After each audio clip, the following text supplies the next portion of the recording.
ورحمة الله وبركاته.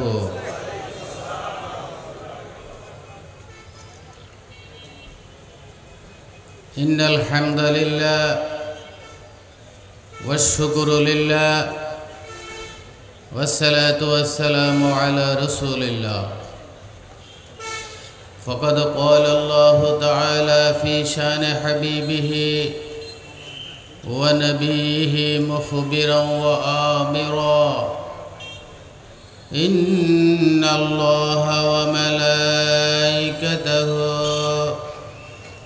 يصلون على النبي يا أيها الذين آمنوا صلوا عليه وسلموا تسليما. صلى الله على سيدنا محمد وآله وصحبه وسلم. بلغ العلا بكماله كشف الدجى بجماله حسنت جميع خصاله. صلوا عليه وآله إن التياريح الصبا يوما إلى أرض الحرم. بلغ سلامي روزة فيها النبي المحترم. بلغ العلا كشف الدجى بجماله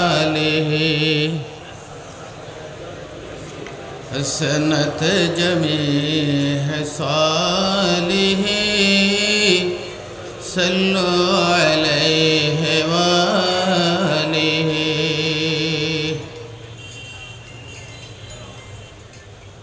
কেরানীহাট প্রগতিশীল ব্যবসায়ী সমবায় সমিতি লিমিটেড কর্তৃক আয়োজিত আজকের এই বিশাল তাফসীরুল কোরআন মাহফিলের সম্মানিত সভাপতি পীরে কামেল ওলিয়ে বরহক শাহ সুফি হযরত মাওলানা আব্দুল হালিম রশিদি মাদ্দাল্লাহু জিল্লা, প্রধান অতিথি হিসেবে উপস্থিত থাকবেন মজলুম জননেতা সাতকানিয়া লোহাগাড়ার সর্বস্তরের মানুষের প্রিয় নেতা জনাব আলহাজ শাহজাহান চৌধুরী, সাবেক এমপি, হযরত উলামায়ে কেরাম,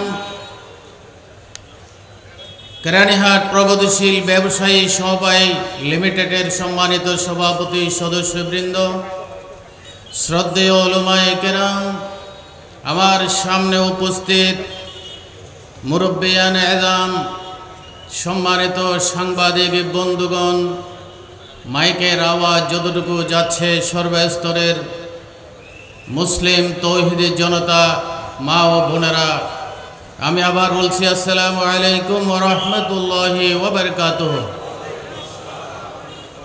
মহান রব্বুল আলামিনের দরবারে শুকরিয়া আদায় করছি, যিনি আমাদেরকে আজকের এই গুরুত্বপূর্ণ মাহফিলে তাফসীরুল কোরআন মাহফিলে উপস্থিত হওয়ার তৌফিক দান করেছেন। আমরা সবাই বলি আলহামদুলিল্লাহ। যারা আজকের এই সুন্দর মাহফিলের আয়োজন করেছেন ব্যবসায়ী সমিতি, তাদেরকে আন্তরিক ধন্যবাদ মোবারকবাদ জানাই। আজকের এই মাহফিল তাদের জন্য আল্লাহ রাব্বুল আলামিন নাজাতের উসিলা বানিয়ে দিক। আমরা সবাই বলি আমিন। এই মাহফিল কিয়ামত পর্যন্ত আল্লাহ রাব্বুল আলামিন জারি রাখুন, সেই মোনাজাত আল্লাহর দরবারে করছি। সংক্ষিপ্ত কথা বলার জন্য বলা হয়েছে, দেরি করব না। আমরা আজকে তাফসীরুল কোরআন মাহফিলের এই মাহফিলে এসে আমাদের মনে পড়ছে বিশ্ব বরেণ্য আলেমে দ্বীন মুফাসসিরে কোরআন মরহুম আল্লামা দেলওয়ার হোসেন সাঈদী রহমতুল্লাহ আলাইহি, যিনি বাংলাদেশ নয় সারা পৃথিবীতে কোরআনের তাফসীর নিয়ে ব্যস্ত ছিলেন। কোরআনের তাফসীর করার কারণে, দাওয়াত দেওয়ার কারণে শুধুমাত্র আল্লামা সাঈদীকে প্রথমে ফাঁসি দেওয়া হয়েছিল। এদেশের জনগণ নিজেদের কলিজার রক্ত দিয়ে শাহাদাত বরণ করে সেই ফাঁসির রায়কে রুখে দিয়েছিল। পরে আবার যাবজ্জীবন কারাদণ্ড দিয়ে 2.5 হাত একটি ঘরের মধ্যে আওয়ামী লীগ সরকার আল্লামা মরহুম দেলওয়ার হোসেন সাঈদী রহমতুল্লাহ আলাইহিকে থাকার ব্যবস্থা করেছিল।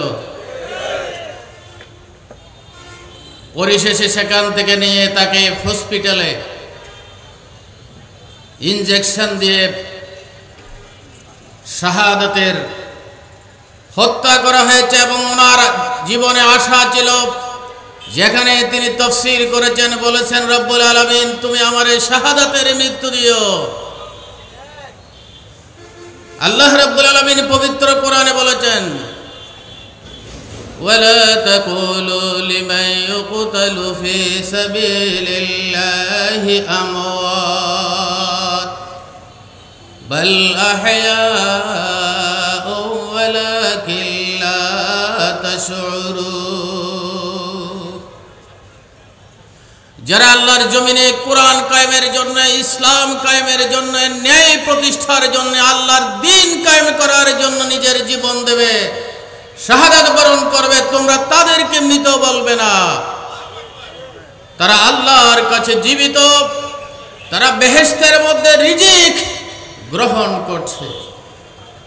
তাই সে আল্লামা দেলওয়ার হোসেন সাঈদী রহমতুল্লাহ আলাইহির জানাজা পর্যন্ত ঢাকায় পড়তে দেওয়া হয় নাই। আগত মুসল্লিদেরকে ব্রাশ ফায়ার করে আহত করা হয়েছে অনেক মুসলমানদেরকে। যেখানে তিনি তার কবর দেওয়ার জন্য বলা হয়েছিল, বলেছিলেন, সেখানে তার কবর দেওয়ার জন্য ব্যবস্থা করা হয় নাই। একটি মুসলিম সরকারের প্রধান এই ধরনের কাজ করতে পারে না। সারা পৃথিবীতে 200-এর মতো গায়েবে জানাজা যেই ব্যক্তির হয়েছে তার নাম হলো মরহুম মাওলানা দেলওয়ার হোসেন সাঈদী রহমতুল্লাহ আলাইহি। তাফসীর বন্ধ করতে চেয়েছিল, আবার তাফসীর শুরু হয়ে গেছে। বর্তমান অন্তর্বর্তীকালীন সরকারের প্রধান, ছাত্ররা তাকে ক্ষমতায় বসানোর পর তিনি বলেছেন, আজ থেকে বাংলাদেশের কোন জায়গায় তাফসীর মাহফিল করার জন্য কোন প্রকারের অনুমতি লাগবে না। তাফসীর বন্ধ করার কাজ হলো কাফেরদের কাজ। وقال الذين كفروا لا تسمعوا لهذا القرآن والغوا فيه। আল্লাহর নবী যখন কোরআনের দাওয়াত দিচ্ছেন, আবু জেহেল, আবু লাহাবরা বলতো, কাফেররা বলতো, লা তাসমাউ লিহাযাল কুরআন, এই কোরআনকে তোমরা শুনবে না, কোরআন যেখানে তেলাওয়াত হয় সেখানে তোমরা যাবে না। আর যখন কোরআন তেলাওয়াত করতেন সেখানে গন্ডগোল করা হচ্ছে কাফেরদের কাজ।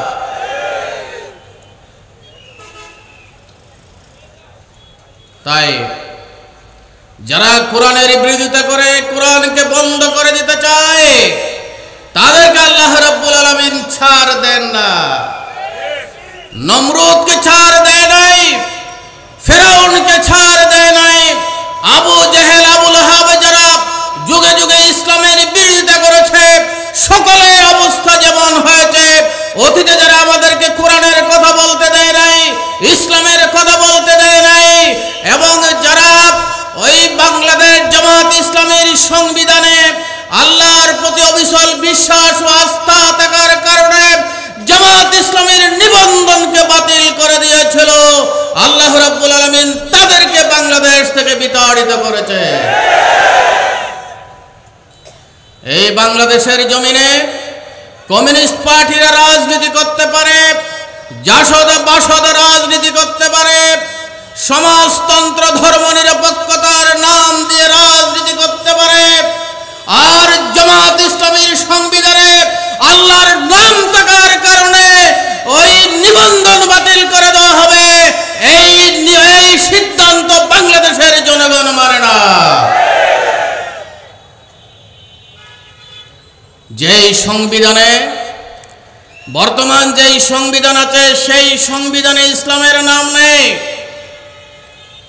বাংলাদেশের সংবিধান হবে 90% দেশের মুসলমানের সংবিধান, আল কোরআন হবে বাংলাদেশের সংবিধান।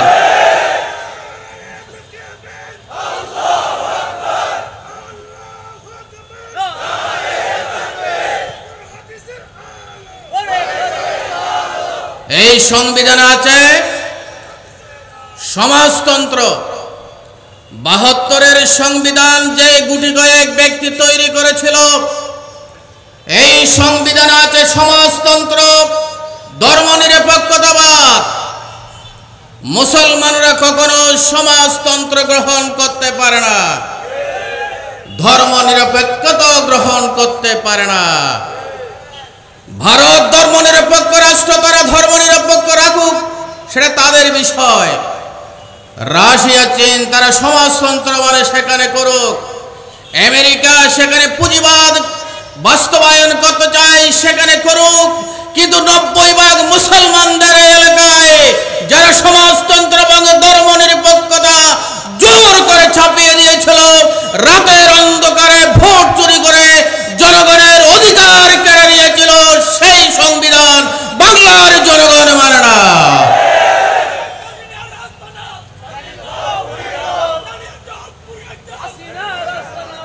যারা জোর করে কাউকে জাতির পিতা বানিয়ে দিতে চায়, সেই কথা বাংলার জনগণ মানবে না।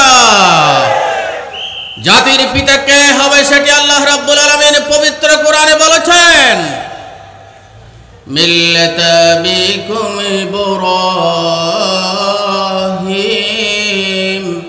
হুয়া সাম্মাকুমুল মুসলিমিন। মুসলমানদের জাতির পিতা হলো হযরত ইব্রাহিম আলাইহিস সালাতু ওয়াস সালাম, আর মুসলমানদের স্লোগান হলো নারে তাকবীর।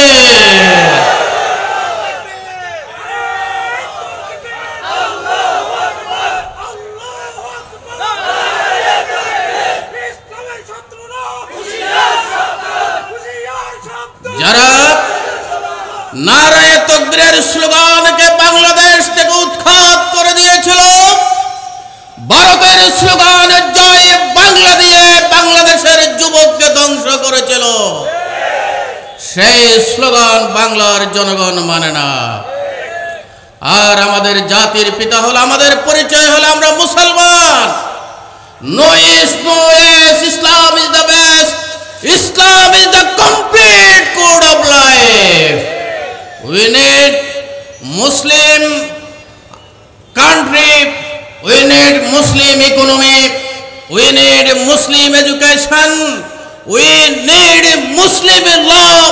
ইসলামী আইন ছাড়া অন্য কোনো আইন মুসলমানরা মানতে পারে না।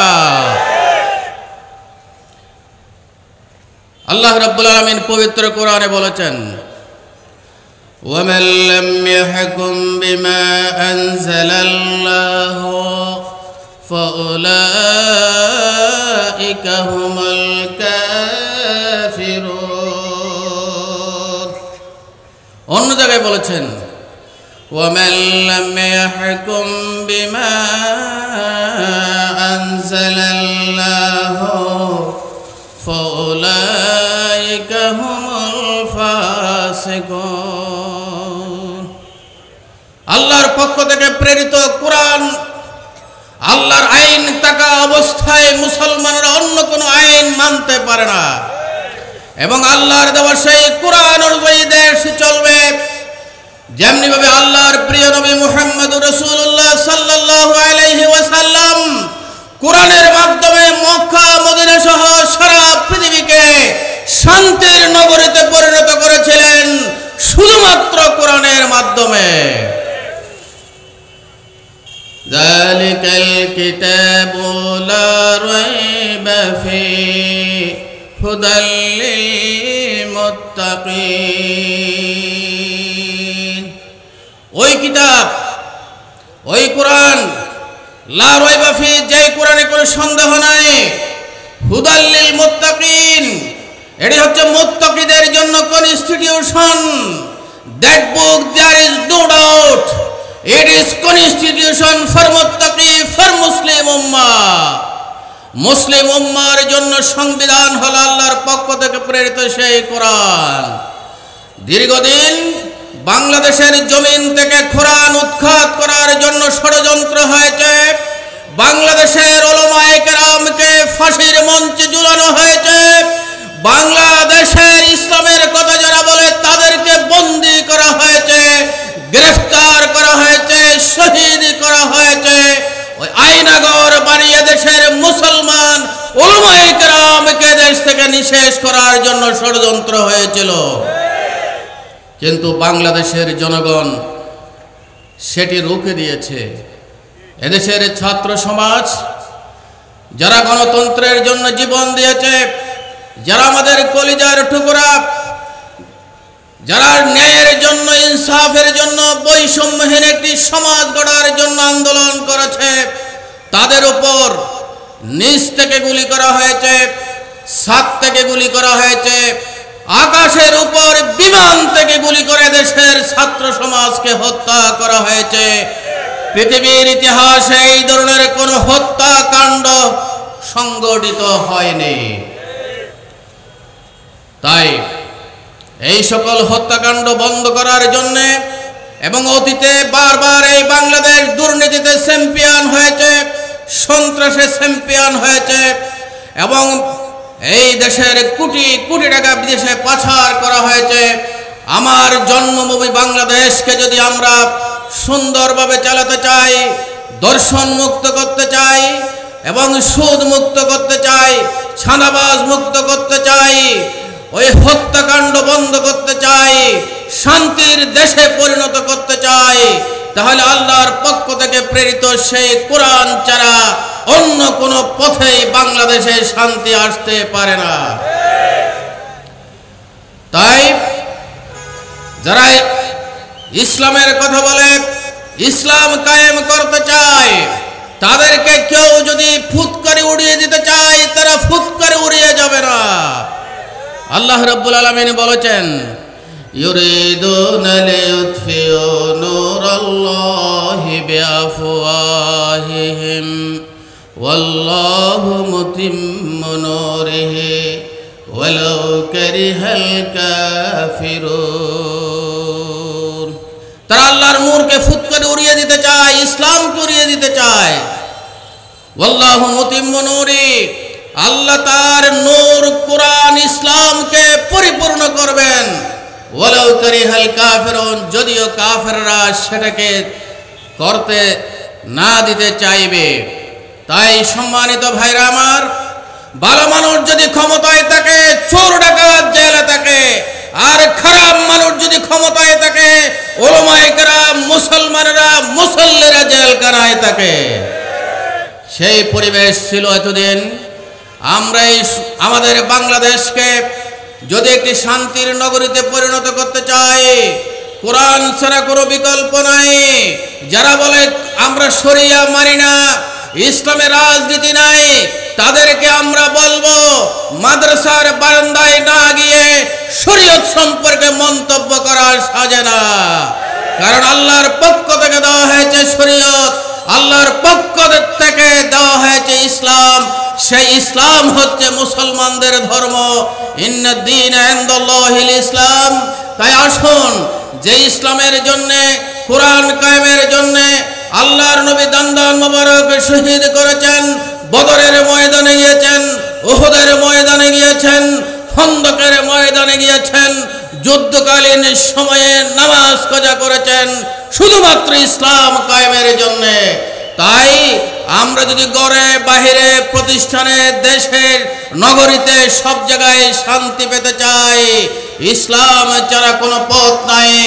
ইসলাম অনুযায়ী যদি দেশ চলে, জাতীয় সংসদে যারা যাবে তারা যদি ইসলামের কথা বলে, প্রতিনিধিরা যদি ইসলামের কথা বলে, সেখান থেকে যদি ইসলামের আইন বাস্তবায়ন হয়, তবেই শান্তি আসবে, অন্য কোনো পথে শান্তি আসবে না। আর আল্লাহর কোরআনের আইন বাস্তবায়ন করার জন্য জিহাদ করা প্রতিটি মুসলমানের উপর ফরজ। নামাজ যেমন ফরজ, রোজা যেমন ফরজ। আল্লাহ বলেছেন ওয়াজাহিদু ফিল্লাহি হাক্কা জিহাদি, যেভাবে জিহাদ করা প্রয়োজন সেভাবে তোমরা জিহাদ করবা। যেমনি ভাবে আল্লাহর নবী সাহাবায়ে কেরাম জিহাদ করেছেন কাফেরদের বিরুদ্ধে ইসলাম কায়েমের জন্য। আসুন আমরা যারা ইসলামের কথা বলি, ইসলামী রাজনীতি করি, নিজেদেরকে ক্ষমতায় নিয়ে যাওয়ার জন্য নয়, ইসলামকে ক্ষমতায় নিয়ে ইসলাম অনুযায়ী শান্তির নগরীতে পরিণত করার লক্ষ্যে আমরা ইসলামের কাজ করছি, ইসলামের কথা বলছি।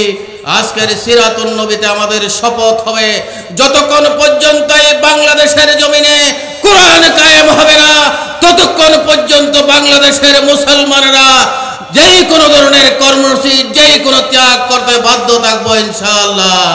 আল্লাহ রাব্বুল আলামিন আমাদেরকে কোরআনের পথে থাকার, ন্যায়ের পথে থাকার, ইসলামের পথে থাকার তৌফিক দান করুন।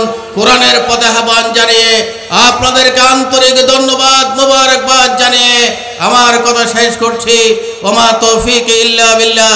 আসসালামু আলাইকুম ওয়া রাহমাতুল্লাহি ওয়া বারাকাতুহু।